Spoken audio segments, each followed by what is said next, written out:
Good evening, everyone. My name is Derrick Pratt. I'm Director of Education and Public Programming here at the Erie Canal Museum. Thank you very much for joining us tonight. Thank you as well to the Winifred and DeVillo Sloan Family Fund, New York State Canal Corporation, and the Erie Canal National Heritage Corridor for making this evening possible.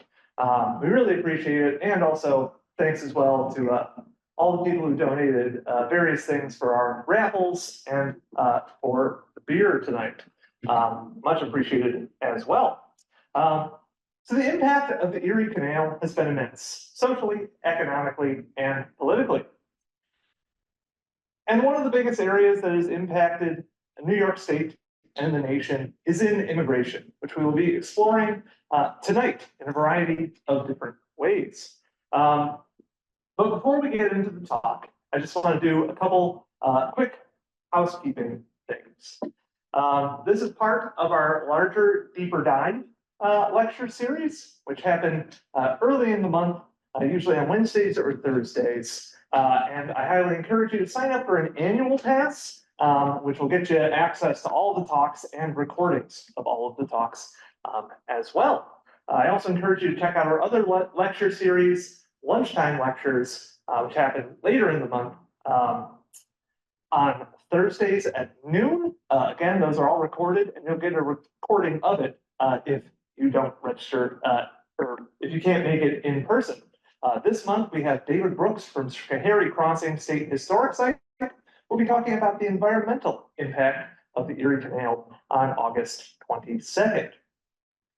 Those are most of my commercials, and I've got a lot to talk about and limited time to do it tonight, so I'll get right into introducing it. We have a panel tonight. It's originally supposed to be 3 speakers. The first with me, I'll be covering the general broad history of immigration along the canal, specifically from kind of right before the canal opens all the way through to about the mid-20th century. We were supposed to have some speakers from the women of Italian and Syracuse Heritage speaking tonight. Sadly, an emergency has come up and they are unable to speak, but have sent me a statement to read on their behalf. And also I've got some stuff from their website as well to highlight. And then finally, we have Esi Oppong, yes, with RISE and Syracuse University. Will be speaking after I get done blathering at you here for a half hour. So don't worry, I won't blather, or at least I'll try not to.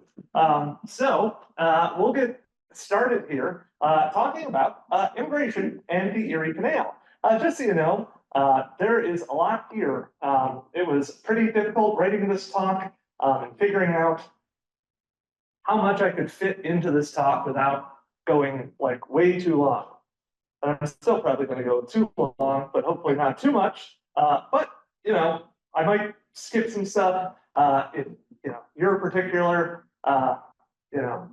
ancestry group isn't represented here, I'm sorry, we only had so much time. Don't worry, I saw the look. Polish people will be included. Yeah, we'll get started here. And to understand immigration to New York State and the Canal Corridor, first we have to understand who lived here before any immigrants showed up, and that is the Haudenosaunee, or Iroquois Confederacy.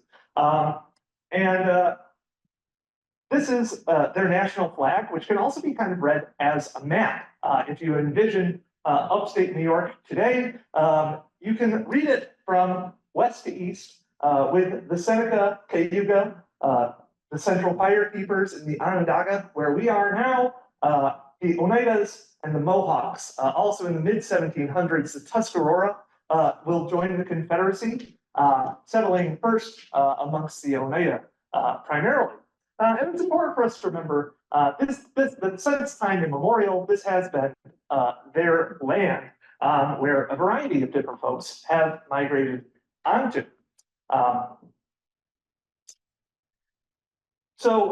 European settlement of what is today New York State begins in the early 1600s. In 1609, when Henry Hudson arrives in the river that bears his name. He is sailing for the Dutch. This becomes the Dutch territory of New Netherlands. We see in the upper left corner a look at the colonial town of Fort Orange, or Beverwyck, aka Beavertown, which is today Albany, New York.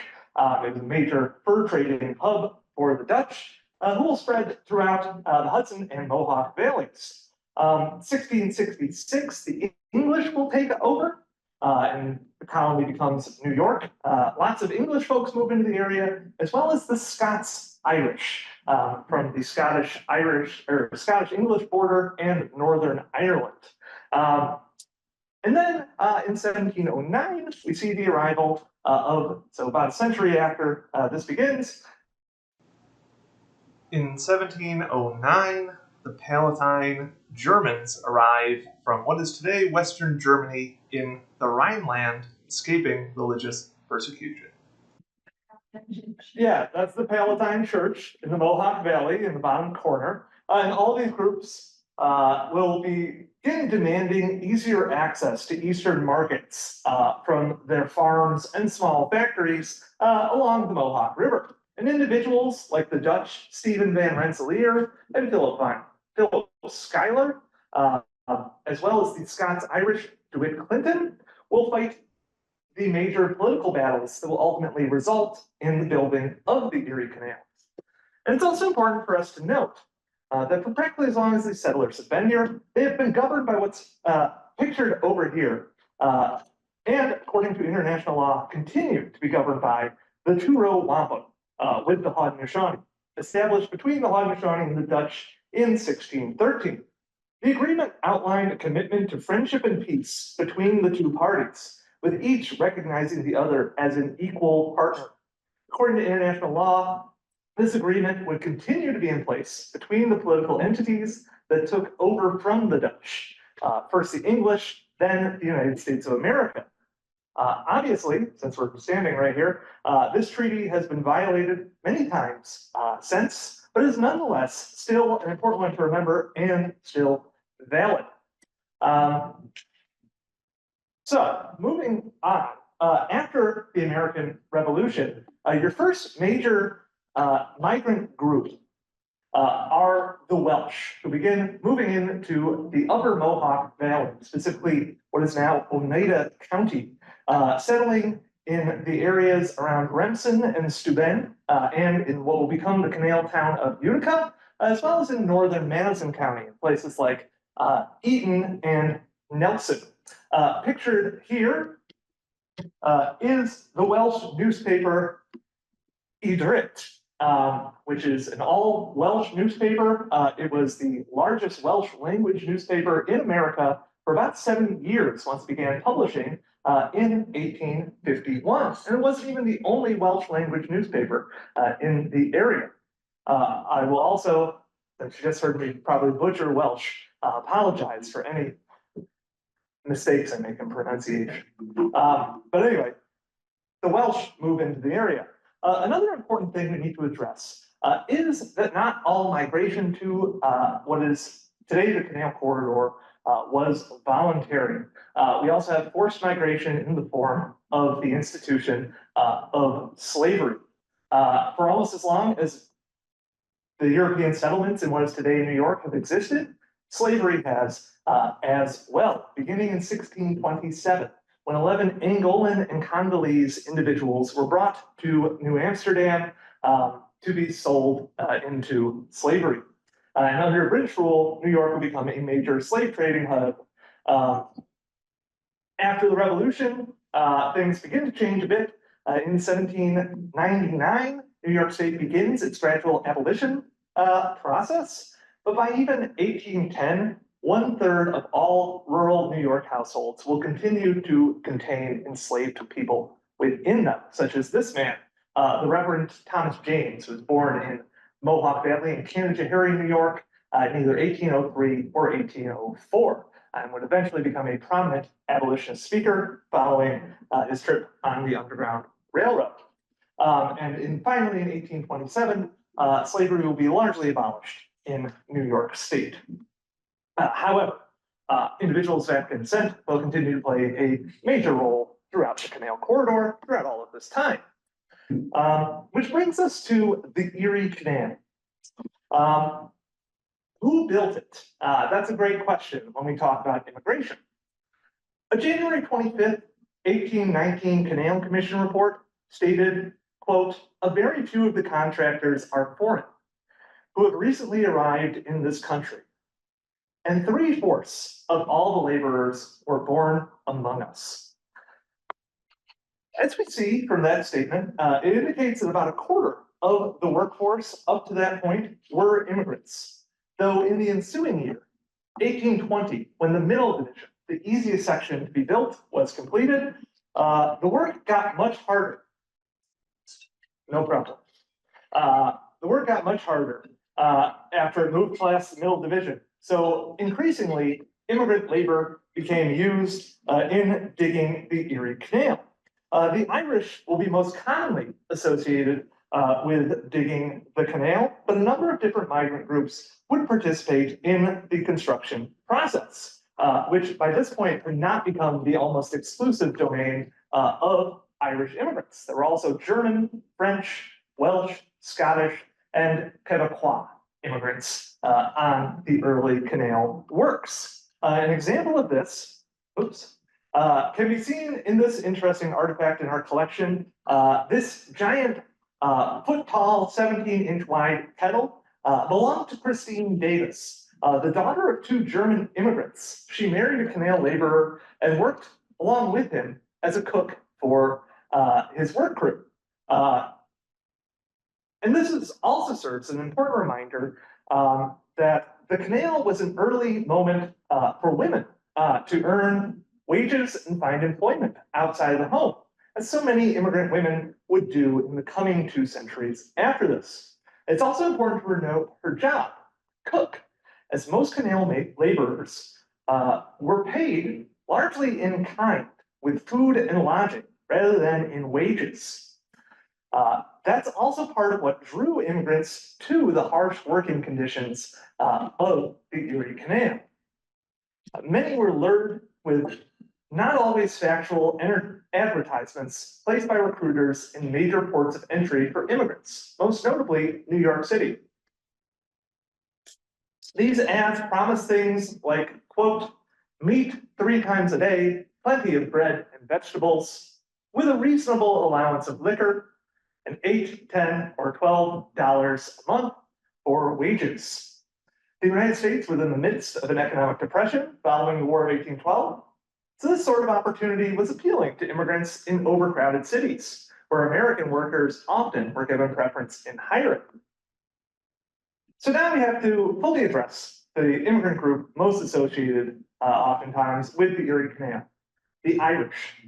A major wave of Irish immigration occurred right after the Napoleonic Wars. In 1816 alone, 12,000 Irish immigrants, mostly men, arrived in New York City, and they kept on coming, becoming the largest growing immigrant group in the new country. In Britain, the Irish had frequently worked in canal digging for their thousands of miles of canal, giving them experience. And they often arrived in the US impoverished, ill, and in need of a job. Canal contractors took advantage of this, making immigrant populations work longer and harder at lower wages for the hope of a better life, or at least a meal at the end of the day. A trend that had played out throughout the history of immigration in this country into today and across ethnic lines. Additionally, the Irish, like most other immigrant groups, migrated in kin groups, traveling together, supporting each other, and forming their own communities. This included, in this case, the formation of tight-knit work crews who would travel the canal collectively, going to different contractors, electing a member to speak for them with the contractors. This solidarity, in addition to compensating for the loss and upheaval of moving thousands of miles from their home, also allowed them to exercise a small measure of collective bargaining with those contractors and hopefully get better wages and working conditions. But again, These work crews generally consisted of individuals who were in some way related, either by blood or by regional identity. Also young men who, if you listen to that canal work advertisement, often are given copious amounts of alcohol. And this would often kind of boil over with ancient rivalries brought over from their home countries. For instance, on July 12th, 1824, in Lockport, Catholic and Protestant Irish laborers would fight each other over the commemoration of the Battle of the Boyne in 1690. It was very violent before being suppressed by the local militia.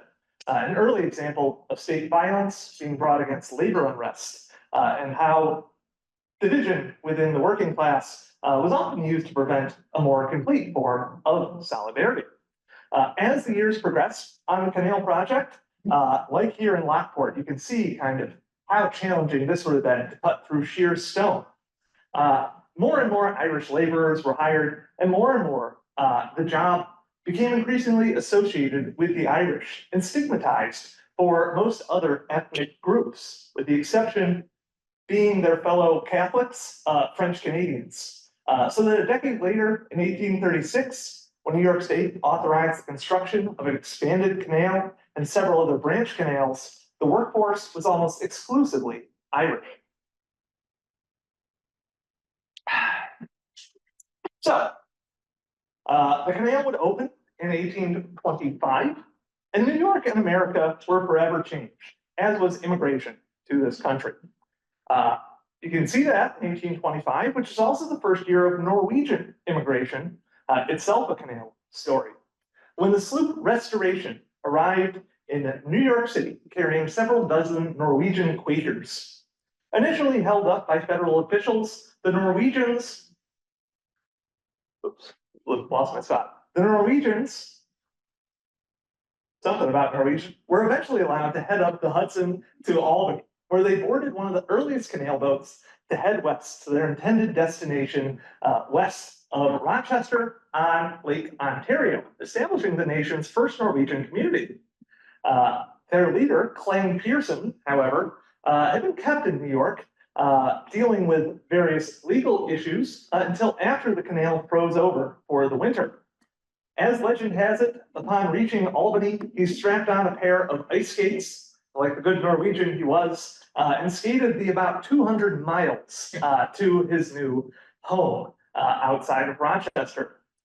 This story, while maybe a bit fanciful, would play out in far less dramatic fashion for thousands more Scandinavian immigrants who took the canal west to both Western New York, but more notably to the Great Lakes Basin, especially Wisconsin and Minnesota.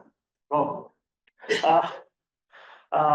and another major group of immigrants that began arriving in large numbers around this time were Germans.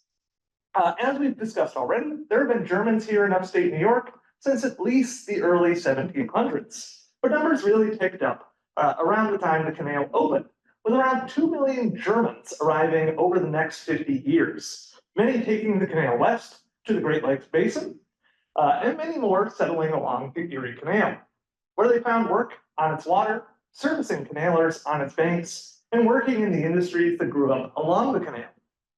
Again, a combination of searching out familiar kin groups and discrimination for more established native-born groups resulted in Germans forming their own communities within canal towns, like the one, pictured here on the side of your screen. This is canal sign in Buffalo, and it's printed in a local German language newspaper. Here in Syracuse, Germans settled on the north side. And on the north side, again, we saw old regional European rivalries come into play as a Swabian neighborhood grew near Butternut Street, while a Swiss-German community developed farther to the north, a feud that we fought for many years with many a thrown stone at one another. These Germans, as well as other immigrant groups like the Irish, were living on the north side in large part to participate in what we see in the top corner of the screen. the Syracuse Salt Works. It was here that immigrants would develop Syracuse's distinct regional dish, the salt potato. As Irish and German immigrants, no strangers to potatoes, would bring them with them to work to throw into the salt vats to boil in the salty brine. Many others would establish canal-side taverns, an important way for many immigrants to advance economically and socially. And the canal-side neighborhood we see here would see the creation in one such German tavern, the Beef on Weck, made by German tavern keepers in order to circumvent temperance laws that were spreading along the canal. So immigrants will, of course, have a major culinary impact on the Erie Canal. We also see at this time a large number of immigrant women finding work in canal-side industries, especially in factories like the one seen here, and domestic service, both of which saw employers take advantage of their intersectional identities as both women and immigrants to offer them incredibly low wages and poor working conditions. Nonetheless, these new job opportunities offered many women a never before experienced sense of independence and the ability to earn their own wages, which would have a tremendous impact eventually on the struggle for women's rights. These immigrant women would also be at the forefront of the developing labor movement along the canal, with the likes of Kate Mullaney, an Irish immigrant in the 1840s, who founded Troy's Collar Laundry Union in 1864, and Lithuanian immigrant Emma Goldman, who worked in a Rochester garment factory before becoming America's most well-known, some might say infamous, anarchist organizer at the turn of the 20th century. You may have just noticed I mentioned a Lithuanian immigrant, which hasn't been a group we've covered before. So now we have to look at the different waves of immigration that moved along the Erie Canal. First, prior to the Civil War, you largely have those Irish and German immigrants that we've been discussing so far, with the largest group of them arriving in the 1840s and 50s, following a tumultuous decade that included the Great Famine in Ireland and the revolutions of 1848, which saw liberal revolutionaries crushed by the powers of absolutism, especially in the Germanic states, leading many of those political radicals to emigrate to the US to avoid further political persecution. There was an almost immediate backlash to this large arrival of immigrants with the formation of the nativist Know Nothing Party, fiercely opposed to allowing further immigration, especially from countries that had, in their view, un-American religious beliefs, in this case, Catholicism. Over time, though, as more and more immigrants came, these groups assimilated into mainstream American culture, including through the founding of businesses like the two pictured here, Bartell's Brewing Company and Esi Oppong's Meatpacking, both Syracuse-based companies founded by German immigrants, with Hoffman's still a regional staple to this day, while out in Rochester, Bausch & Lomb, a nationally recognized company even today, was founded by a pair of German immigrants as well. These migrants would also integrate into the political system, with many of those revolutionary Germans that we mentioned, as well as the Welsh, joining the Republican Party for its opposition to slavery, while the Irish would become closely enmeshed with the Democrats, adopting their populist message, but also, unfortunately, in many cases, its extreme racism for the time, as this allowed them an opportunity to increase their power in society by identifying finally as white, in part by participating in oppressing darker-skinned peoples. This can be seen best in the 1862 Buffalo riots, where primarily Irish dock workers, stirred up by Democratic politicians during the Civil War, would attack Black individuals, houses, and businesses in a significant race riot that also played out in several other towns along the canal during the Civil War. Following the Civil War, though, immigration patterns began to change, and more immigrants began arriving sure I didn't just get a message saying can't hear me or something. All right. Following the Civil War, though, immigration patterns began to change, and more immigrants began arriving from Southern and Eastern Europe. Again, moving into their own neighborhoods, which oftentimes supplanted or integrated into neighborhoods that traditionally held other migrant groups. For instance, here in Syracuse, Ukrainians, like the ones who would establish this store pictured here. This is a calendar advertisement for them, as well as Polish immigrants who began moving into the city's west side. Traditionally home to a substantial Irish population, especially the Tipperary Hill region, while Italians found a home on the German north side. In that area, even today, is still generally referred to as Little Italy. In addition to creating communities, they also found work in the expanding industrial jobs that were springing up throughout the Canal Corridor. Speaking of Italians and new opportunities, they, along with Polish immigrants, became integral in the construction of New York's newest and current canal system, the Barge Canal, which we see being built here, as well as an iconic image taken of an Italian canal laborer from this time period. We also see an advertisement down here held at the New York State Museum that is written in Italian, recruiting new immigrants to the works. Not only did canal contractors do these advertisements in places like New York City, they even went over to Italy, recruiting even more labor using what's called the padrone system, an exploitative system in which a labor broker transported laborers from Italy for a set period of time before returning them to Italy, with extremely low wages and poor working conditions for the duration of that time. These workers, though, did not take this line down, and we can see here a newspaper article from 1898 showing that the Italian and Polish workers on the canal near Medina had gone on strike regarding higher wages specifically. So you can see them kind of fighting back against this discrimination. And of course, the Irish and Polish would form vibrant canal communities alongside the canal that still we can see the effects of today. Anytime you eat a bowl of chicken riggies or a delicious pierogi somewhere. So yes, their impact is still, of course, felt. However, the canal will lessen in importance by the time World War II comes around. But of course, immigrants are still arriving in New York, but a lot of those canal side industries also start drying up. However, there's one we haven't talked about that has used migrant labor for almost as long as there's been a canal, and continues to today, and that is agriculture. Here we see pictured herd orchards established shortly after the completion of the canal in 1825. This is based on Holly, New York.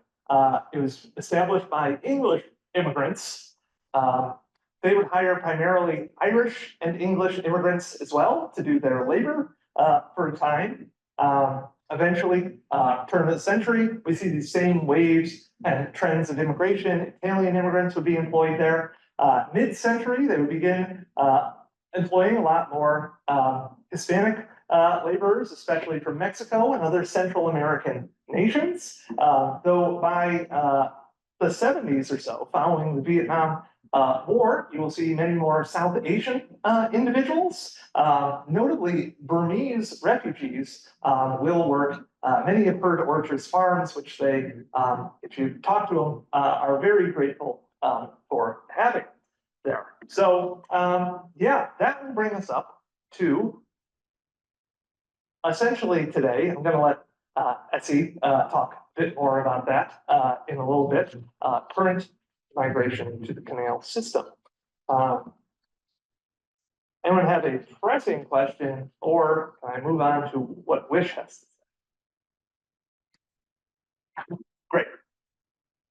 All right, how am I doing time-wise? All right, I went a little long, but we also had some technical difficulties.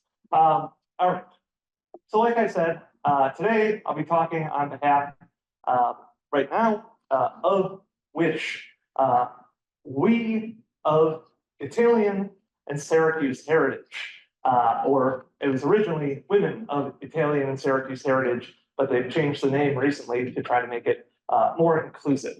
I want to be upfront here and say I am not Italian, but I'm happy to read these notes provided to me by WISH, who wish they'd been able to make it, but there were some issues that completely understandable they weren't able to make. Why did so many Italians leave their beloved motherland and take such a huge risk to come to the United States? The Italian diaspora is the large-scale immigration of Italians from Italy. There were two major Italian diasporas in Italian history. The first began around 1880, 2 decades after the unification of Italy, and ended with World War I. The next began shortly after the war in the 1920s and went on to the early 1940s with the rise of fascist Italy. Poverty was the main reason for immigration, specifically the lack of land, as mezzadria sharecropping flourished in Italy, especially in the south, and property became subdivided over generations. Especially in southern Italy, conditions were harsh. From the 1860s to the 1950s, Italy was still a largely rural society with many small towns and cities having almost no modern industry, and in which land management practices, especially in the south and northeast, did not easily convince farmers to stay on the land and work the soil. Another factor was related to the overpopulation of Italy. As a result of the improvements in socioeconomic conditions after unification, that created a demographic boom and forced the new generations to emigrate en masse in the late 19th and early 20th century, mostly to the Americas. The new migration of capital created millions of unskilled jobs around the world and was responsible for the simultaneous mass migration of Italians searching for bread and work. Between 1861 and 1985, over 29 million Italians emigrated to other countries, of whom 16 million, 55%, arrived before the outbreak of World War I. A little over 10 million returned to Italy, about 35% of them, and almost 19 million permanently settled abroad, 65%. The earliest Italian immigrants were illiterate. Italian immigrants first settled in the area of Syracuse, New York, beginning in 1883 after working on construction of the West Shore Railroad. They reached from New York City to Buffalo, New York. In Syracuse, they created an Italian-American community made up of immigrants from several regions of Italy and their descendants. By March 1897, almost 7,000 Italians lived in Syracuse, and most were Catholic. Because of difficulties learning a new language, most immigrants lived in ethnic colonies and worked in large gangs under bosses of their own nationality. They also established a mutual benefit organization called Society Agostino de Pretis, named for a noted prime minister of Italy. In 1896, St. Peter's Italian Church was a Roman Catholic church located at the corner of Burnett Ave and Locke Street. It later moved to 130 North State Street. Sicilian immigrants often felt discrimination even amongst other Italians on the north side of Syracuse, and as a result, settled on the west side of Syracuse with others who faced similar conflict. Their well-developed community carried on the traditions that were important to their region of Italy. Some families still continue businesses and homes that have been there in their families for generations. Italians in Syracuse, New York, number nearly 22,000, and in recent times have mostly concentrated around Little Italy of Syracuse and the north side of the city, north of Erie Boulevard East. By the mid-20th century, the Italian Americans in Syracuse had largely integrated and assimilated into the larger society. By 2010, demographics showed that 14.1% of the population in Syracuse was of Italian descent. Many had also settled in Lyncourt, a suburb on the north side of the city. In the mid to late 20th century, nope, already read that one. Beyond the north side, it developed as a destination for many Italian American families, migrating to the suburbs for newer housing and other suburban amenities. This continued until the early 21st century, when the transition slowed. More than 3% of people living in Lyncourt speak both Italian and English, a greater percentage than in 99% of the country. During the early 2000s, Lyncourt was one of the most densely populated Italian American areas in the nation. This culture has greatly influenced the neighborhood, as many families still maintain traditional practices. Ethnic Italians continue to celebrate their heritage, including American citizenship, notably with the Festa Italia Syracuse, a three-day event in downtown Syracuse that has been celebrated since 1996. It is held in late September in front of City Hall at Washington and Montgomery Streets. So now they were going to share several of their, we were going to have two speakers from Wish, some personal stories of their families, and Italian heritage. The first will go with Cindy's family story. She was raised on the banks of the Hudson River and moved to Syracuse nearly 50 years ago, where her husband, also Italian, and her have raised their children, worked, and are now retired. Her paternal grandparents were both born and raised in Calabria, Italy. Her grandfather, Franco Squillace, emigrated here from Squillace, Calabria, after his wife died, birthing their first child. Her grandmother, Mary Malad, was school age when her mother, father, and brother all immigrated from Calabria to the United States. Her father had been recruited to work in the coal mines of Pennsylvania, where he died within 2 years of working in the mines. Her great-grandmother, Carmela, moved with her 2 young children back to New Jersey, where they had other family and friends. She became the keeper of a boarding house for people emigrating from Calabria, which is where her grandparents first met and married, then moved to Newburgh, New York, and raised their family. Her dad was the youngest of 8 children and married a non-Italian woman, who soon learned to make sauce, sing Italian songs, gather her grandparents on Sunday, and enjoy the rich life of our Italian heritage. Her grandfather was a butcher and owned a small corner store until he died. Her grandmother and her 5 daughters all worked in unionized factories most of their adult lives. The men joined the service and worked construction. That was Cindy. As for Tarky, who also could not be here, her grandfather, Tarky Lombardi Sr., came to America through Ellis Island in 1916 from the region of Abruzzo. Her grandmother, Jenny Cirio, known to her grandchildren as Mamma Mia, was born and lived most of her life in Syracuse. She has fond memories of them from her early childhood, including large dinners at a crowded table, homemade pasta, huge salads, grandpa cooking, laughing, and sometimes rather loud voices speaking in Italian. So as they picked out a few of the spicier Italian words. And finally, Colleen.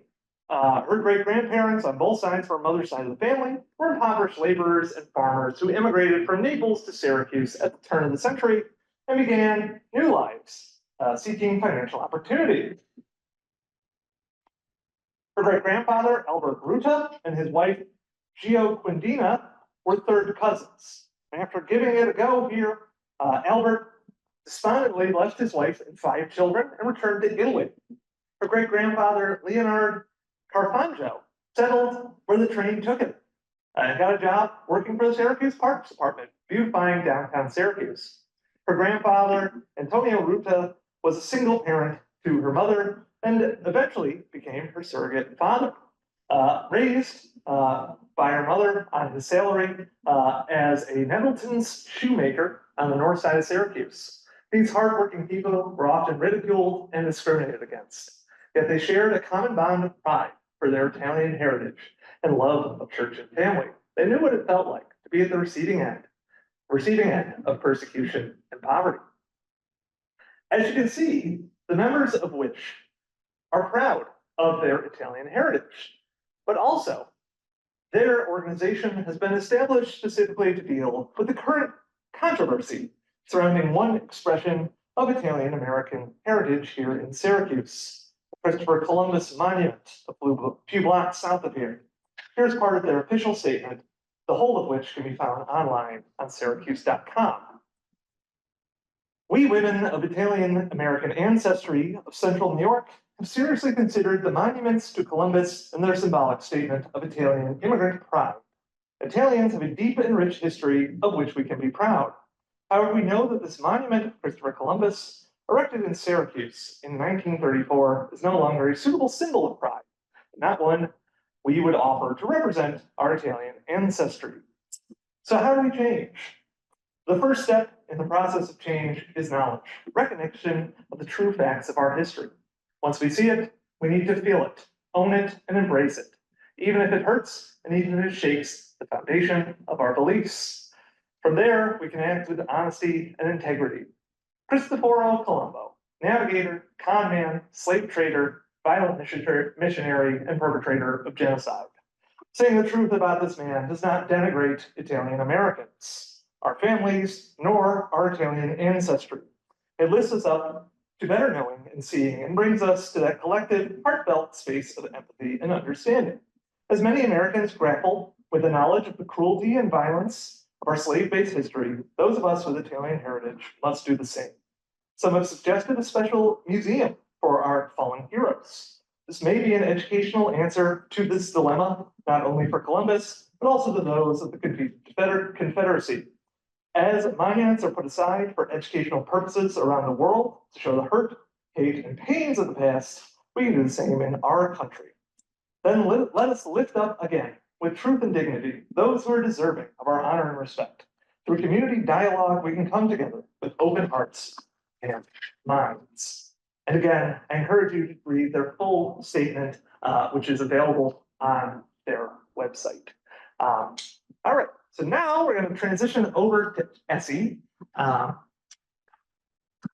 And again, sorry Wish couldn't be here in person for that pretty moving, I think, statement. All right, now I'll bring that.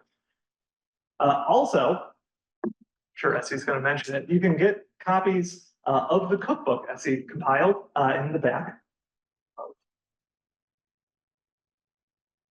Thank you so much. So most of the discussion tonight have been about the history of food waste along the Erie Canal. But for my projects, we focus on current immigration to Syracuse and how it relates to the food waste. And mostly we focus on refugees in Syracuse today. So last year, over 31,000 people were resettled in the United States. And out of the 31,000 people, over 4,000 people were resettled in New York State. And Onondaga County received over 1,000 people.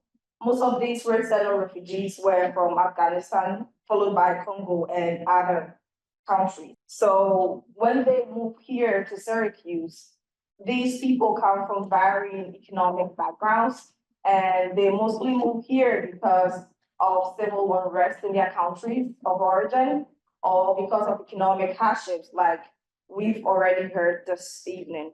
So in the face of all these economic hardships, and in a new country where there's limited access to resources, how are they able to navigate in order to maintain their food waste?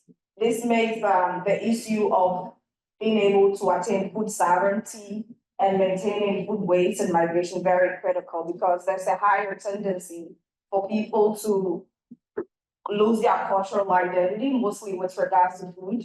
There's also a higher tendency for them to acculturate to the diets of the dominant culture.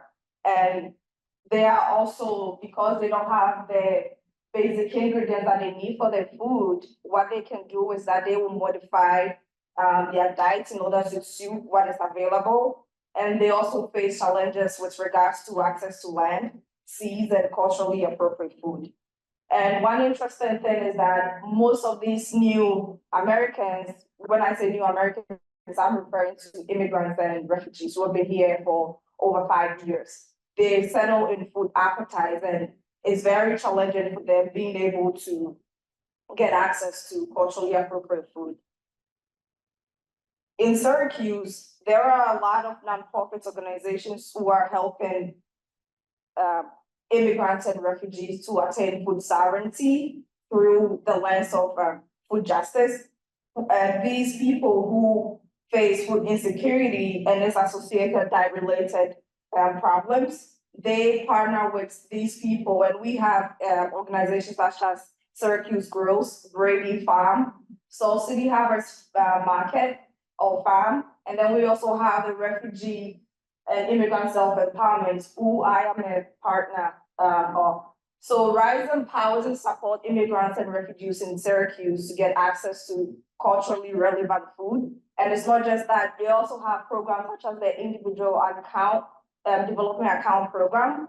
They also have education initiatives, and they also have the case management departments where people who are facing challenges with regards to getting access to a job, education and other stuff, they help them get access.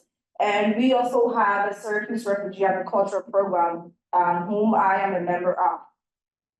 So what the Syracuse Refugee Agriculture Program is about is that basically we have 3 community gardens in Syracuse, and we also have 180 acres of farmland in Lacona where farmers are able to grow culturally relevant food.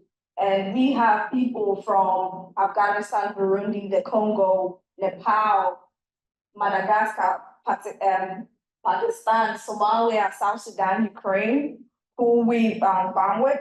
So what we do is that farmers are able to get access to 1/8 of a plot. Others are able to get 1/4 of a plot, or half of a plot, or 1/acre of a plot, where they are able to grow stuff. But then on the farm, they grow stuff together, but then the plots are divided, so people are able to relate with others.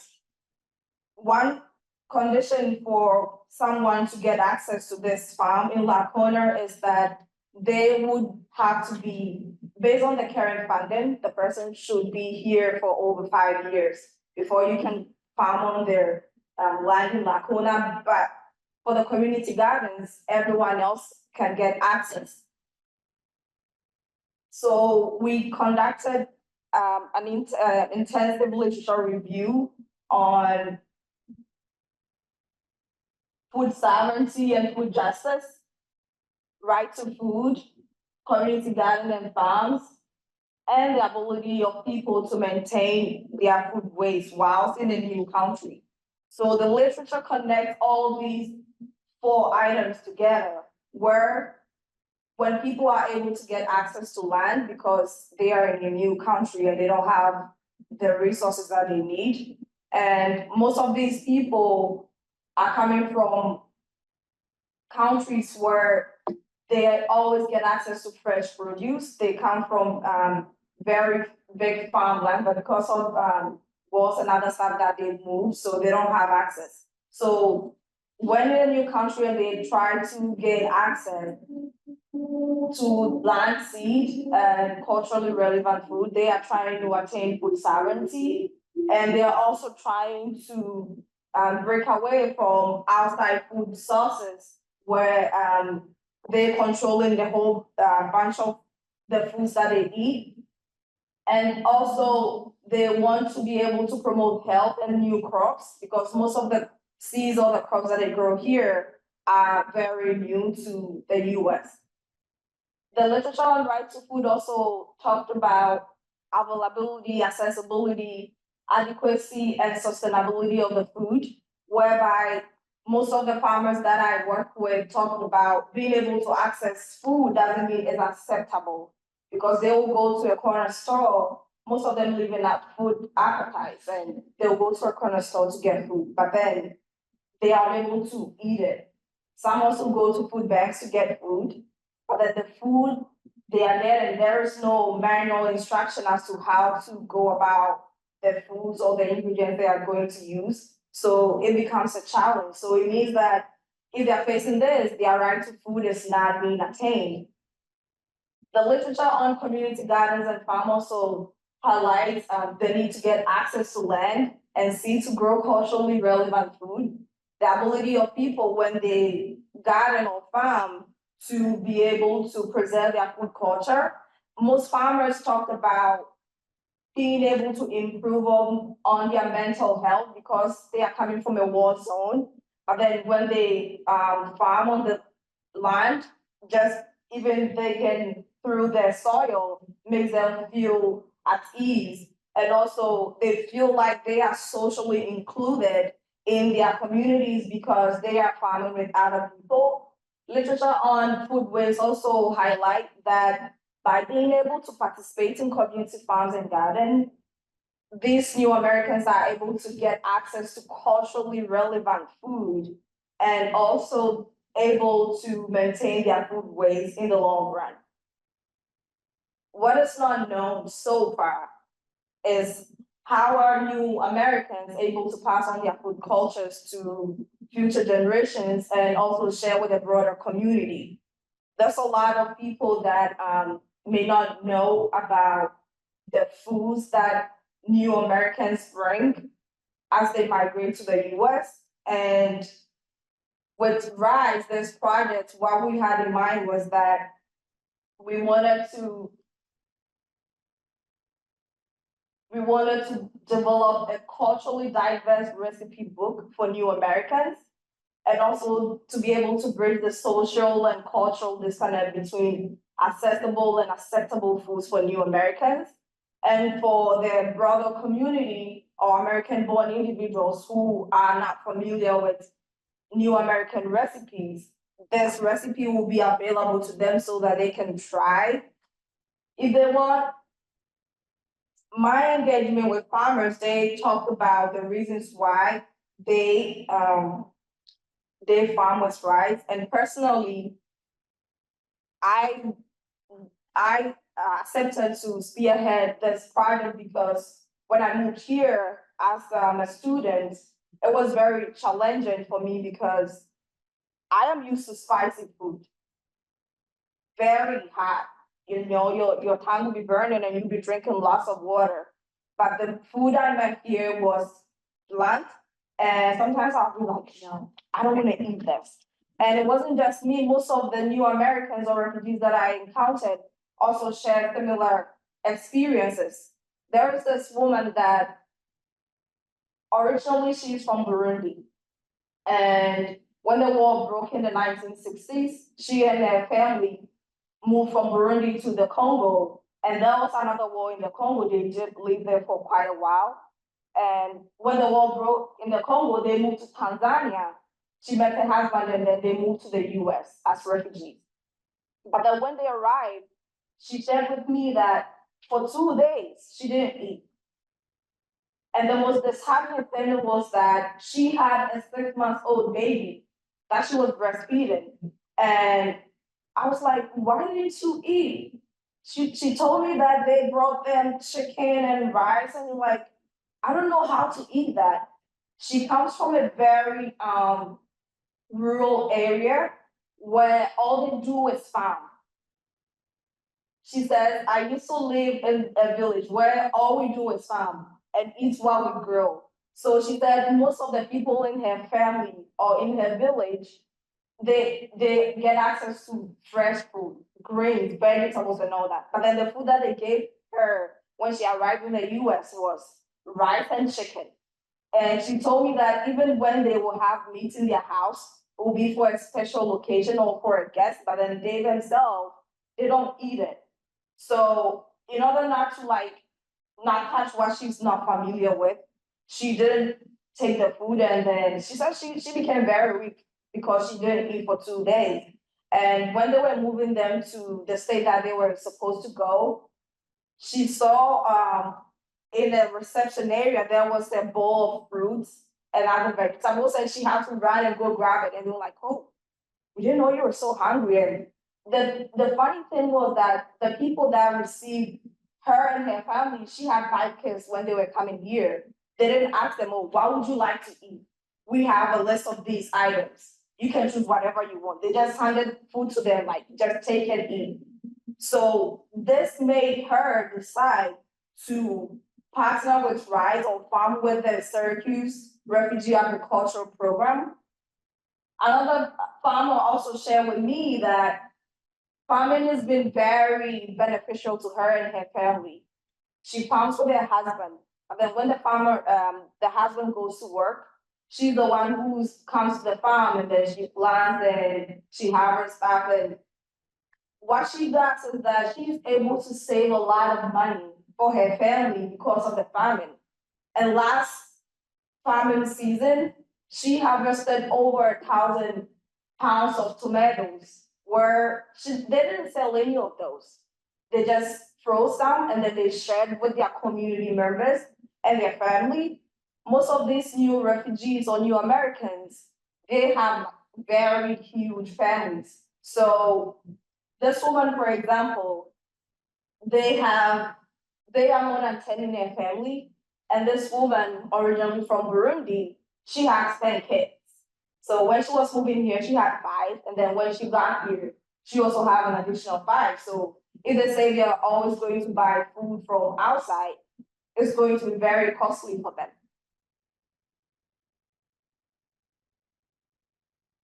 So to new Americans,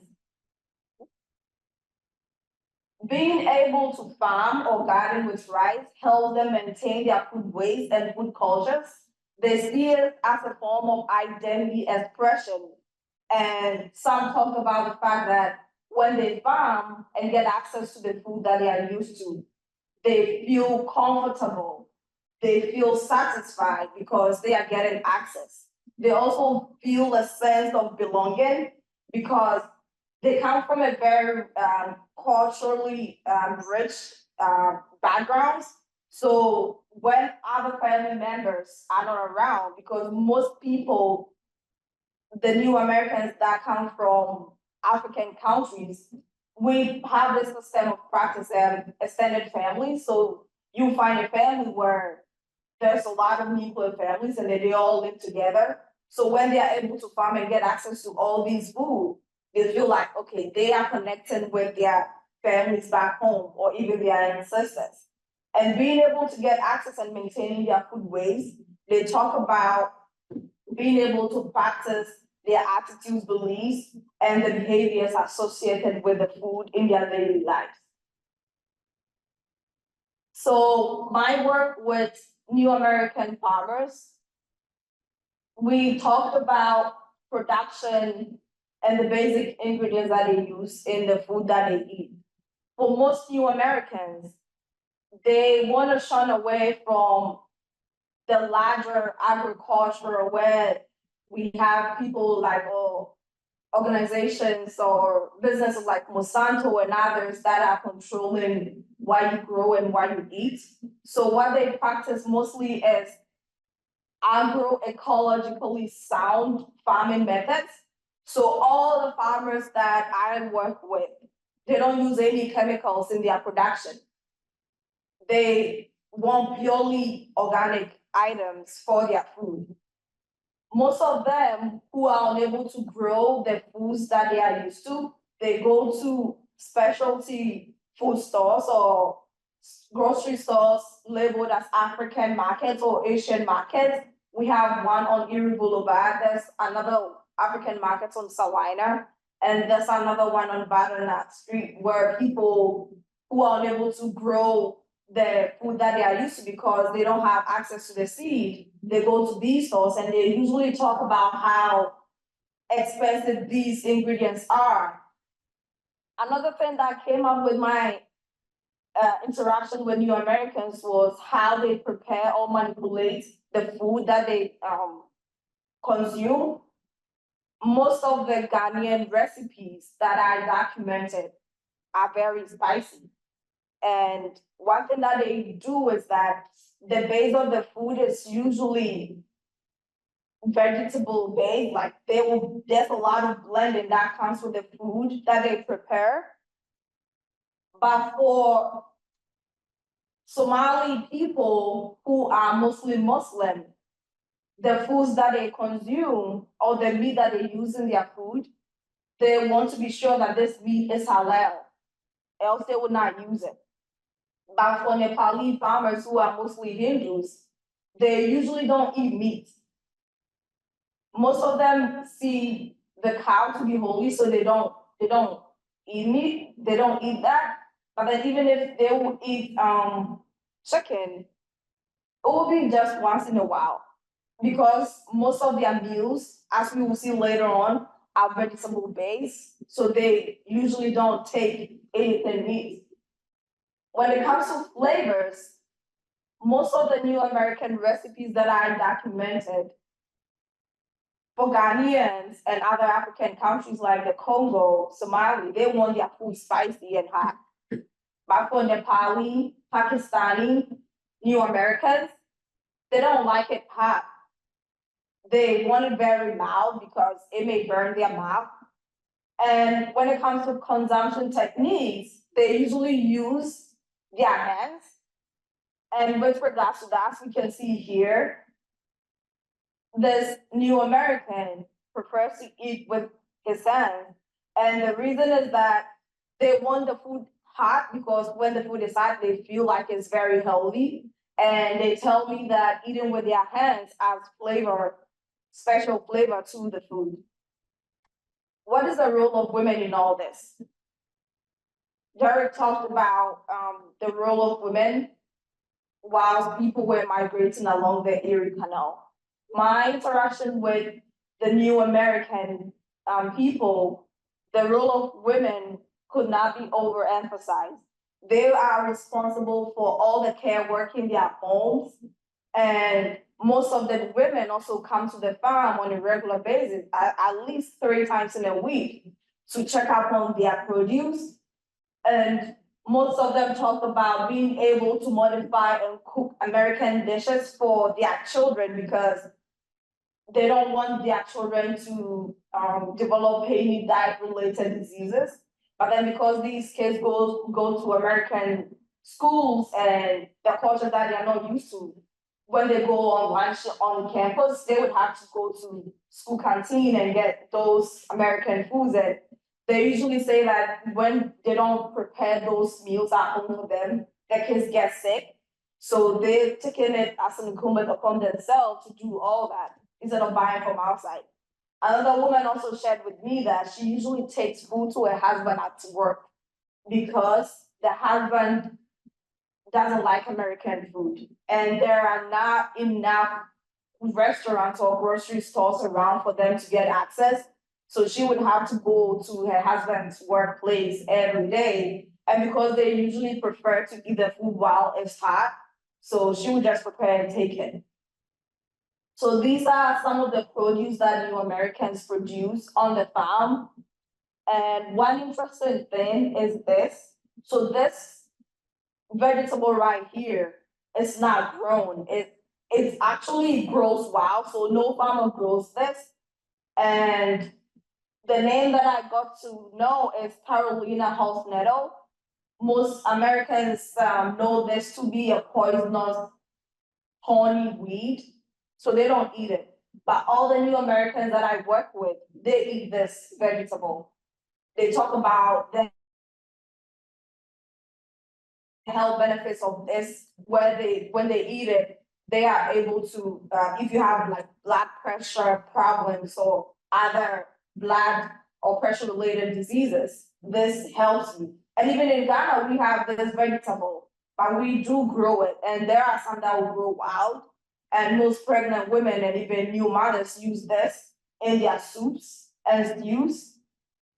And this corn right here, this is from Somalia. The seed is from Somalia and it's very delicious.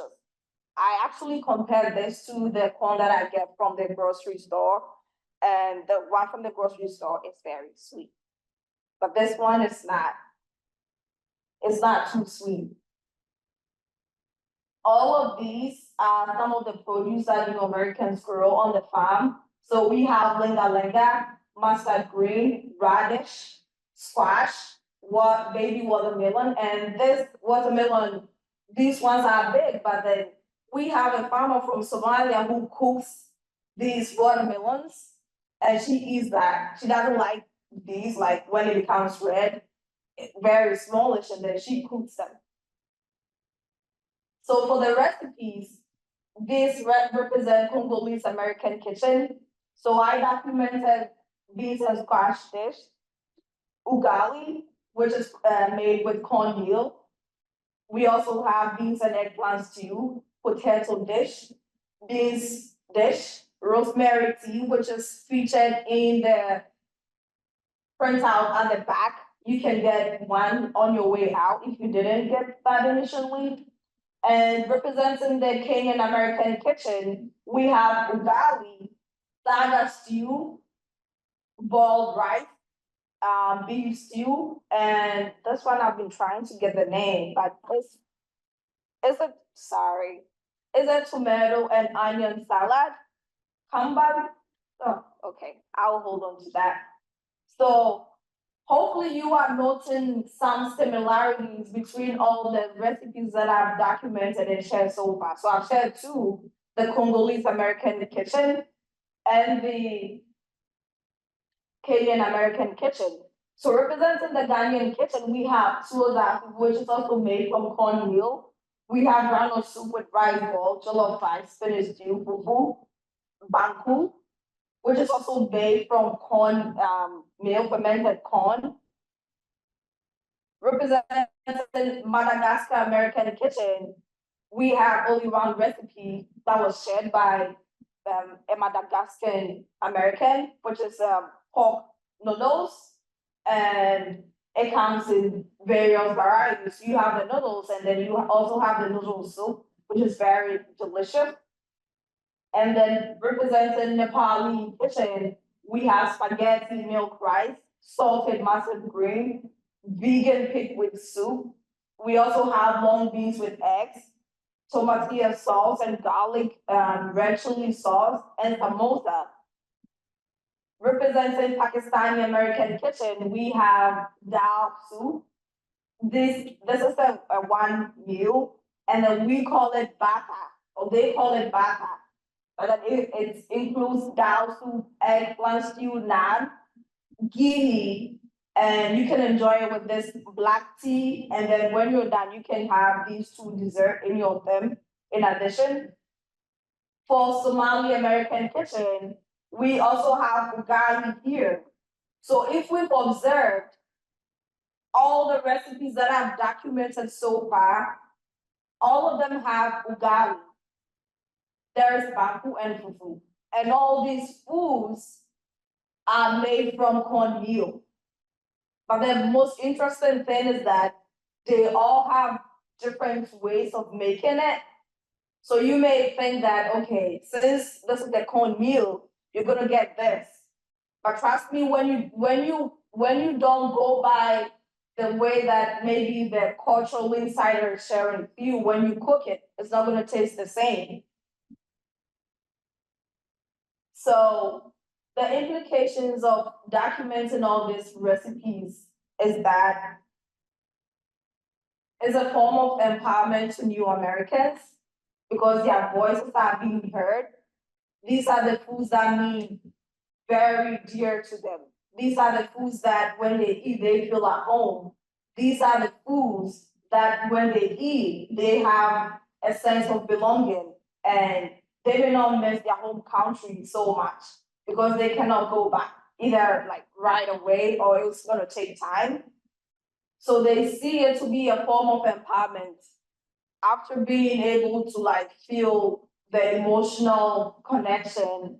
Economically, others may be able to set up businesses. So one Somalian woman who recipe is shared in the booklet at the back, she started samosa business where people who would want samosa wraps, or if you have a program that you want her to make some for you, she can make some for you at a very lower rate.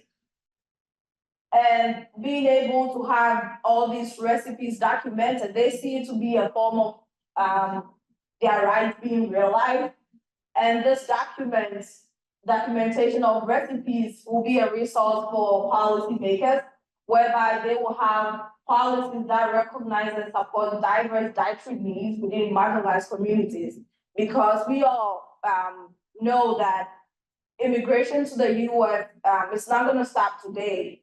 And with current world events where there's civil unrest, wars, and other stuff, there will be more people that will be seeking refuge here. So if we don't have policies that are inclusive to their dietary needs, it would be very detrimental to them. And also for food system scholars, being able to understand and value the food waste of communities is very critical, so that they can also push for sustainable and equitable food systems that can cater for the needs and preferences of all community members.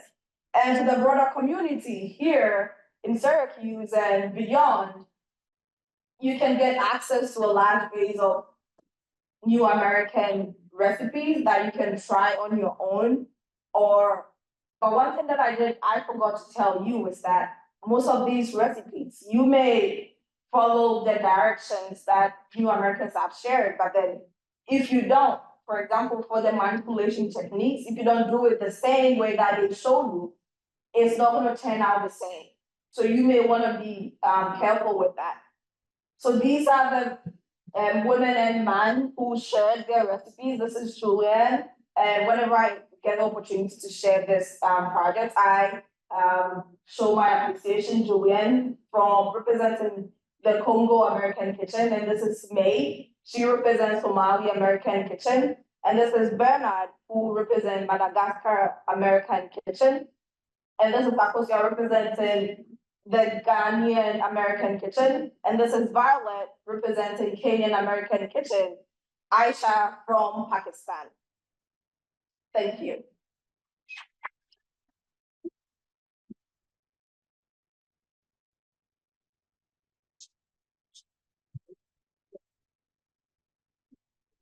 Does anyone have any questions?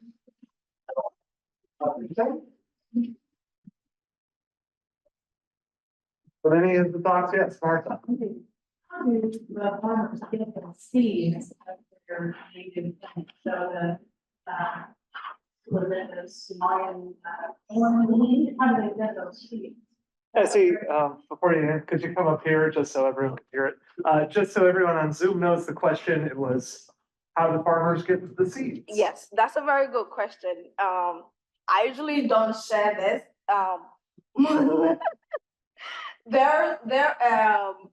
When it comes to seeds, importation to the US is very regulated.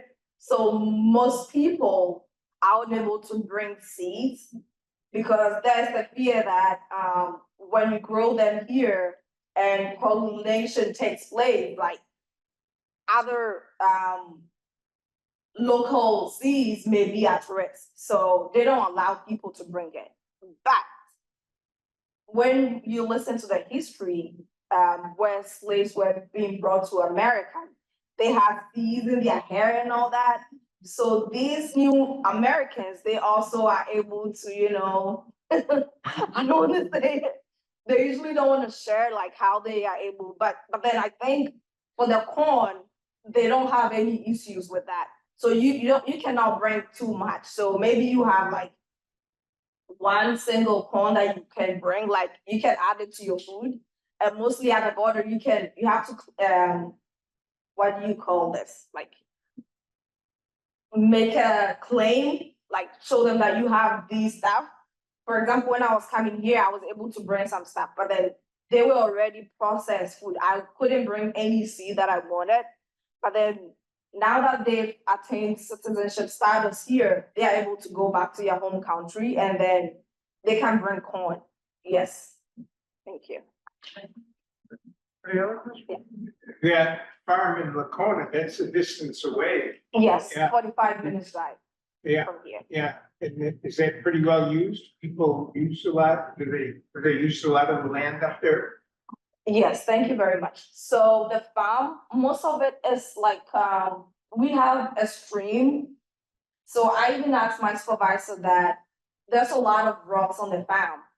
But so what they do is that they plow like a very large area where all the farmers they divide it for them and then they can grow. But then most of them is not used up. So we even have an apple farm on the other side of the road. It's a pretty huge farm and no one is tendering that apple farm. So what farmers do is that at the end of the farming season, we will have a harvest party and then they will go to the apple farm and pick apples.